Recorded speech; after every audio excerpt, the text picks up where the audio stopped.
Nepali films वाला गाना का रिकॉर्डिंग कंप्लीट हो चुका है, वीडियो सॉन्ग का शूटिंग कंप्लीट हो चुका है, जो इसमें अहिरान स्टार टुनटुन यादव जी का सॉन्ग होने वाला है। तो नमस्कार, प्रणाम दोस्तों, मैं मिठू यादव और आप देख रहे हैं भोजपुरी माती यूट्यूब चैनल।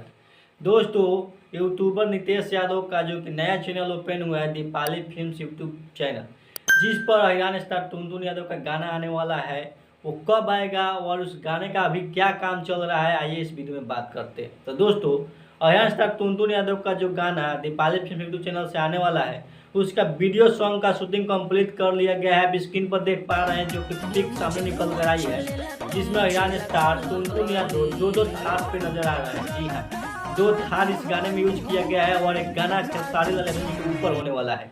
खेसारी लाल यादव जी पर ही गाना गाया गया हुआ है, जिसमें अहिरान स्टार टुनटुन यादव जी और एक्ट्रेस सोना पांडे दिखने वाले को बोले वाले। दोस्तों, वीडियो पसंद है तो लाइक शेयर कमेंट